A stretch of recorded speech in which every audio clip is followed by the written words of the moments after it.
Austerity. It's big in Europe. It's getting big here. Everyone and the Prime Minister has been talking about it. But what is it? It's the common sense on how to pay for the massive increase in public debt caused by the financial crisis, mostly through the slashing of government services. First you take on debt, then you pay it off. Sounds simple, right? Unfortunately, it's never that simple because austerity confuses virtue with vice. Let me explain why. Now that supposedly the worst of the crisis is over, there's debt everywhere. Credit cards, mortgages, government debt. This is the part you know. But we need to remember how we got here. 2 years ago, the world's financial system exploded. The crisis blew a $2 trillion hole in financial space-time. And collectively, the rich governments of the world spent, lent, or guaranteed between 5 and 50% of their country's annual product saving the banks. Given this, you might think that a period of austerity is a good idea. But to see why it's not, you have to think about the world as a series of balance sheets. I know, stay with me. Whether you're a person, a household, a firm, or a state, you have assets and liabilities. A balance sheet.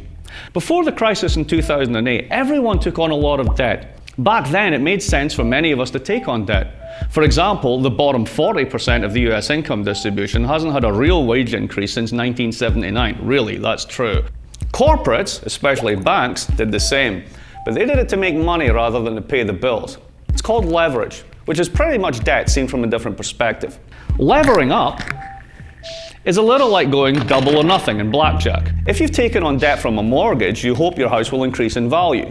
If you think there's a high chance the value will increase, you might go double or nothing and take on a bigger mortgage. But like blackjack, there's always the risk of losing. So the banks created mountains of debt. They levered up 20, 30 times. It was like they'd pushed in all their blackjack chips, but each chip was just an IOU. So when it all went wrong, governments felt they had to step in and bail them out because they'd become too big to fail. This is where the balance sheet problem comes in and why the common sense of austerity is not so simple. If you're levered up in debt and your assets lose value, your house or your housing derivatives portfolio if you're a bank, your balance sheet as a whole is now underwater. When this happens, whether you're a corporate treasurer or a single mom, if you've got cash coming in, you'll want to pay down the debt to bring your balance sheet above water rather than spend money, which means no one is spending. And that's when the government comes in. If the whole private sector is deleveraging, paying back debt, then government automatically levers up to compensate. Tax revenue falls, so the deficit increases. Unemployment benefits kick in, and public consumption takes the place of private consumption. Now make no mistake, the problem is debt. There is too much of it across the board, and we need to clean those public and those private balance sheets. But all these pieces are connected. If the public sector cleans its balance sheet at the same time as the private sector, then the whole economy craters. It's called a fallacy of composition. What's good for any one household or firm or even state is a disaster if we all try it at once. So why then have most governments of the world decided to do exactly this, and all at the same time? Well, remember that $2 trillion hole in space-time? The answer is that someone has to pay for it, and no one, especially the banks, wants to. So governments have to either increase taxes, difficult, or slash services, easier, especially when the policy has the common sense ring of virtue about it. Austerity, the pain after the party.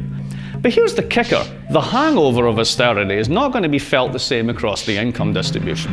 Earlier this year, the Forum for the Governments of the World's Most Economically Developed States, the Group of 20, called for growth-friendly fiscal consolidation, which, like a unicorn with a bag of magic salt, is a nice idea but is pretty much bull.